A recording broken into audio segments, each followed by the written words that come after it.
All right, so if you guys saw it before, I had to do another off-street back. Blindside actually, with a triple axle into this little driveway. So on video, it doesn't look as bad as what it is, but in person, you know, it's not bad, but it's not great either. So we're backing it up his driveway now. It looks like the rain kind of cleared out. I was gonna stop and put some jeans on in my boots, but there was nowhere to stop, so I guess we're rocking the shorts and the shoes and my fuel lights on. With this trailer, I got 371.5 miles without that light coming on.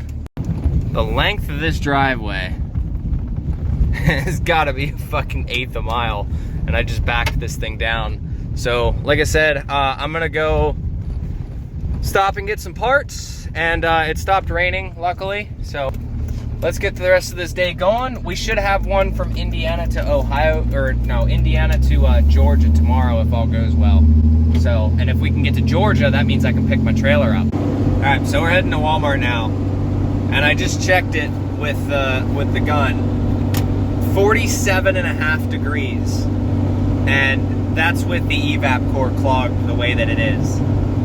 I'm freezing my ass off right now. It's 87 degrees outside and humid as hell up in Ohio because it did just rain, and AC still works great. So I'm gonna go get some cleaner to spray in that. Obviously I'm gonna wait until the system hasn't been used in a while, because that way it's not frozen. And then we'll try to either the compressed water method from the car wash with the vents on the feet so that it just drains down onto my mats, or find somebody with a decently sized, like, commercial grade compressor. All right, so here's our maintenance pile. We got 3 gallons of Mobile Delvac. I am not going to be running the Marvel Mystery Oil this time because Walmart didn't have it, so I'm just going to run 3. This is the fuel filter. I got a Mobil 1 oil filter, a drain bucket. All of it I'm going to put in here and then take to the auto parts store. And then I got front differential fluid and rear differential fluid. Now, since this truck tows a lot in the heat, I did get 75/140 for the back and 75/90 for the front. So I think all said and done, it was like $240 for everything. Not too bad. I did not get the AC stuff yet. The AC is working great. I might wait till I get home to fix it. If it becomes a problem, then I'll worry about it then. But as of right now, it's not a problem. All right, so back to Walmart. Fuck them. I went to eat one of the subs, and apparently I had it in here too long. I want to get rid of this cooler. I want to get rid of this cooler and get an electric one, and they don't have one in stock. They have them in between like $140 and $240, and they don't have them in stock. You have to order it, and it pisses me off because I'm tired of buying ice, and I don't put my sandwiches in there because the ice melts, and then the water, and then it just, yeah, you can, really the only thing it's good for is water and milk, and every time I pull something out, it soaks the seat, and it's obnoxious. So, let's get going. I'm going to do this oil change first. I think I did the oil change, I'm going to have to write down my mileage, but I did my oil 321, so about 11,700 miles ago. So, just about 12,000 mile mark. I was going to go another 800, but we should, I don't know. I don't know. I want to do it while I have the time. So I'm going to write down the mileage, and I'm just going to start doing it every 10,000 from now on. And eventually, I'm not going to go fast. I'm not going to go air dog. I have made my decision on that 100%. I see too many units failing after about a year or 2 years. And I can't justify spending $800 every year or two for a new lift pump when the stock unit, I can get it anywhere. I am going to do the filtration setup, like what you guys saw me do on that customer's truck. I am going to do one of those for the extra filtration, but absolutely in no way am I going to do a faster air dog. Like, I've always wanted one until I started doing more research on it, and it's like, for me doing this, yeah, it just doesn't make sense. All right, so these are the filters that I've been using, Mobil 1, whether you guys like them or not, that's what I use. So, what I'm gonna do is I'm gonna show you guys that when you're doing your oil changes, these filters, if I could get in here, should just come right off. The way that I put them on, they come right off. So there's my filter up there. I haven't loosened it. I haven't done anything. Let's see if I can get this bastard off by hand. Oh, look at that. Let me move this in case it drips. But look at that. It's spinning. I was gonna say, hopefully no overflowage. I think there might be a little bit. No? Alright, we should be alright. Checking it, because did not loosen it at all. Just hand. If you're doing oil changes and these filters can't come off by hand, you're doing it wrong. Sick of all these fucking guys are like, oh yeah, take it to a real mechanic. Real mechanics fucking make it so these filters don't come off easily. There's no reason that filter can't come off nice and easy. That's how this one came off, nice and easy. Because I actually take the time to care about my customers' trucks, unlike most of these people who are just in it for the money. I mean, yeah, the money's nice, but do it right. Look at that, filter came off with the O-ring, and hand tight, guys, hand tight. All right, so if you read the instructions on these filters, it says, clean surface, dab of grease or dab of oil on the seal, spin it on, 3/4 to 1 full turn, do not pre-fill. So, manufacturer says do not pre-fill, I don't pre-fill. You guys are all over the place on your beliefs. Some people say, oh, it came from the manufacturer and they did all this testing and that's how it's supposed to be. But then when it comes to pre-filling, you guys would be like, oh no, you gotta pre-fill it. So what I do is dab of the old oil, I put it on the seal, that way it doesn't stick. I'm gonna do a better job than this, but you guys get the point. So then we put it on hand tight. I can't do this. Yeah, what I meant to say was I can't do this one-handed. So the new filter's on, hand tight, and then a little bit more with my hand. So that's where we're at. And when I get home, I always grease these as well as part of my maintenance, but it's gonna be time to do these brakes here soon. They still have plenty of life technically, but we're gonna do brakes and rotors when I get home. So all of this here is just gonna get dumped in that bucket, and I'll probably just end up throwing this green thing away because I've got so many of them. And then when we do the new bumper, I'm gonna be redoing all this wiring here for this guy. I don't know why I threw it on the way that I did, but it's definitely gonna get loomed and redo that connection. All right, so I got the oil change itself done, but it's about a pour. The oil is still under the truck. I was saving this this bucket here. Took both gloves off, just threw them over there. I gotta do the fuel filter yet. The plan, oh, this sucks, because the plan was to go in and get and restock on groceries. I gotta wait for this to end. So, because I want to get the diff fluids done and all that. So, and I gotta get food. All right, so it stopped raining. Back to work. I'm gonna dump everything in here, and then we're gonna do this again. All right, fuel filter is done. So we are done. All right, diffs are done. You can see the back one. You can see, I don't know if it'll actually show up on camera, but it definitely looks like mud coming out of the back. The front looked great, the back, not so much. So, again, this Valvoline 75 140 is what we're using. All right, now we see if she starts up. I made sure to wash and clean myself before I got back in here. There we go.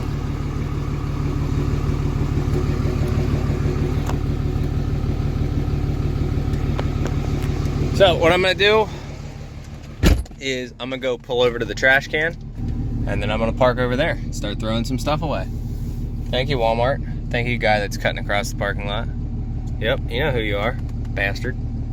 It's okay though, it's fine. Now we're gonna go on the grocery side. I wanna drive ever so slowly and see if I can't find a trash can somewhere. Alright guys, so you saw that dropped yesterday, Sunday, I think around 1 o'clock. Went and did all the maintenance, did the oil change, the fuel filter, the front rear differential, so everything is done. We had enough for the rear. So, we are now headed to Indiana, about a 3.5 hour deadhead ride. I kind of figured I was going to Indiana anyway because there's just so much available stuff out there right now this week, and Josh, unfortunately, still sitting down in Texas. Have not been able to book anything for him. It's been dead down there. So I think he's been sitting for a few days. And it's not even 9:30 in the morning yet, and I'm already booked and ready to go. So we're headed down to Houston. And we'll see, because if I get down to Houston, you know damn well I don't like to sit. So I'm gonna try to find something coming out of Houston, whether it's a direct or it's central. We'll see. So, bathroom trailer, 16 feet. That's what we're picking up. Let's get down there, get to work. Definitely gonna need a bath after getting out of this one, but we're looking for unit 0474. Picking up a bathroom trailer, going down to Houston, Texas. Josh has been stuck down there forever. I've been busy as shit. But 0474. So we gotta check all of these. What's the chances I get lucky on the first one? Nope. They said it was an older one and it's a smaller unit. That one's not it. Hoping it's a really small unit, because like I've been enjoying all these super small ones that are so easy. 0474, not that one. Said it should be on the right. Hopefully not that one. Not that one. We're gonna go down. I'm gonna look at all of them, and we'll go from there. But yeah, look at this dirt lot. We're in Indiana now, which has been weird. Indiana's been busy, but last weekend when I was in it, I didn't, and I drove home. So yeah, that's a big one. I think it might be one of them down in the back. I'm just gonna check all the VIN numbers just to make sure, because there's a bunch of small ones up here, so before I drive all the way down there. This one be cool. I like the black. 0474. Not that one. I can see it on the VIN, or I can see it on the tongue. But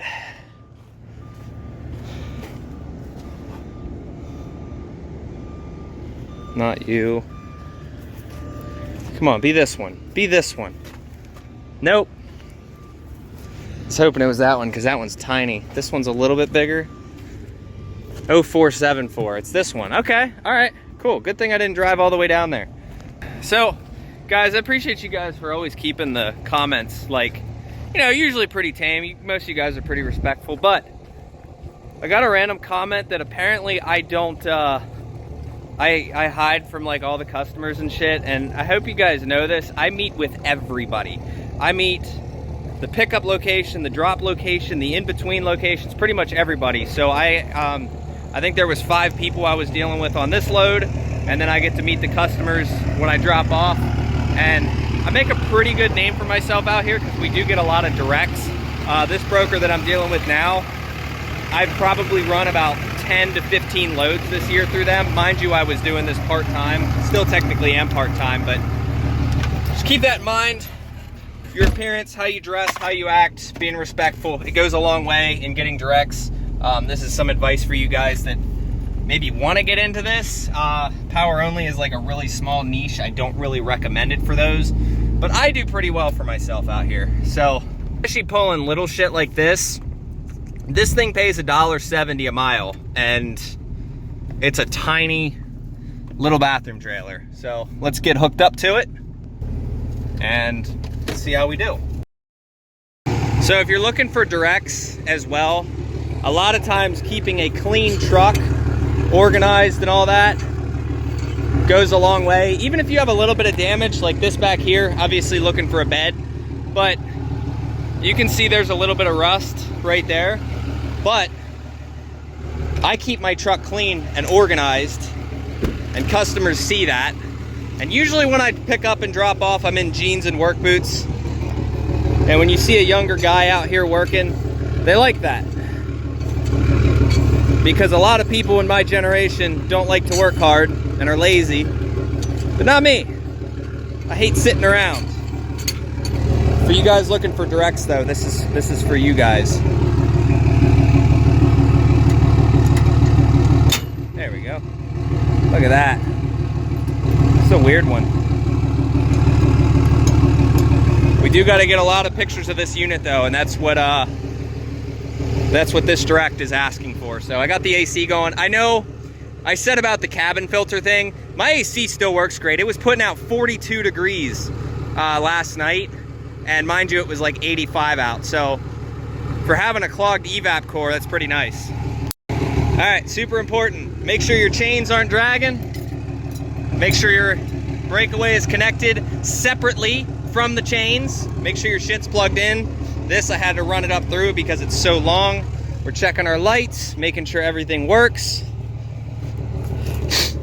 Look at that, we have left and right. So now we can start making our trip. Everything's good here.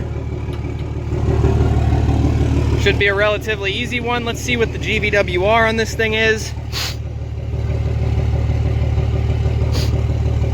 Should be about, yeah, I guess if it's gross, yeah, GVWR 7,000. So 1.7K axle, make sure we have air in them. Always check your air pressure. At least give them a kick test. It was just in for repair, so those should be inflated, but never assume. We're about level. We don't want to bring it up or down anymore. This is as low as it goes. This is as high as it goes. Yeah, I don't know what it is with these hitches. They like to make their way down. They're bolted in from the top, and for some reason, that's just how it is. So I'm gonna probably build a support bracket for it when I get home. So if I can get down to New Mexico, I found a bumper for this truck for 250 bucks. If I can get to New Mexico before he sells it, I'm gonna hop on it. Yeah, every now and again you get an absolute buffoon in the comments that just like makes a fool of themselves. So right here, this is my AC. It is 80 degrees and humid as shit outside. Even with that clog, it's still putting out 43 degrees. So it still works fine. I don't know how I want to pull out of here actually. I might just try to make the left. We'll see. I have the GPS up, but let's see if we clear this. If we don't, oh, let's see if we have trailer brakes too. That's another thing. We do have trailer brakes. All right, let's turn them off.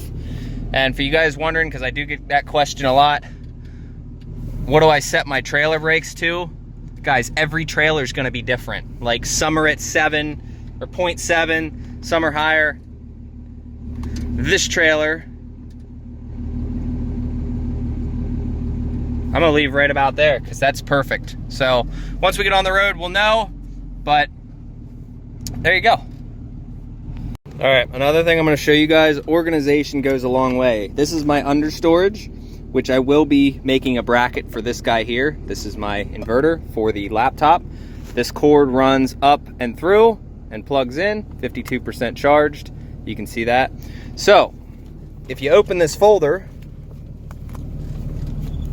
I keep my BOLs and my personal information and DOT medical card in here. I keep my my BOLs I don't use. I keep my BOLs that are done up here, and then I keep my vehicle registration and then any cash that I get. I know I probably shouldn't show you that, but I keep any cash in there. Not like anyone's gonna mess with it. I never leave my truck alone. But yeah, so this is my advice to a lot of you guys trying to start out. Like, keep your shit organized. Like, I got my temp gun down here, spare rags. I have a spare injector in here just in case one ever goes bad. And then everything organized. I got the blankets all organized. I keep my pillow on top of the cooler, which that's gonna change eventually. I will be doing a cooler that's 12 volts. Duffel bag, followed by my Snap-on box. And all my food is right here, organized in a little bin. I've been trying to prioritize a lot more protein than I have been. I keep a bunch of protein shakes down in there as well. But everything organized, and then I also have a spare hat for when I'm doing truck maintenance. So I did go buy a new hat. So we're in the jeans today. I'm gonna go buy jeans probably today or tomorrow. And then also, I need to get more shirts that are nice and pretty because I have some, but definitely getting low, and nothing like having more clothing on the road. All right, so the reason I'm doing a lot of this on this video, giving you guys advice and shit, I get a ton of questions, and I do answer every one of them, but it's nice when I can just like answer every one of the questions in like the questions that people ask a lot of. So these smaller trailers, one of the biggest things I'm going to tell you is when you come out here to do power only or any hotshot stuff, try to find the smallest loads you possibly can that pay the most. These small trailers pay a lot more than the big trailers. And the reason I'm saying that is because I used to come out here and I liked hauling the big stuff because it looked cool. Well, that was 6 years ago, 5-6 years ago. Over the past couple years, I've found that the small trailers like this, I don't even feel this, these things pay a lot better than the big trailers. So that's how you know if someone's doing good or not. If you're hauling small trailers, they pay a lot more, and that just means that I have a lot more choices. If you ever see me hauling a big trailer, it's because that was a scarce area and I just had to do what I had to do. So, keep that in mind. This is where we're at. We're getting fuel at the Mr. Fuel. So we're gonna top everything off. Hopefully it's not too much more. Should be, yeah, there we go. That was the first click. And then this one's got a click here too. But that's where we're at. Keep that in mind. We should be dropping on Wednesday. Initially it was supposed to be tomorrow, but there ain't no way in hell I'm getting to Houston by tomorrow.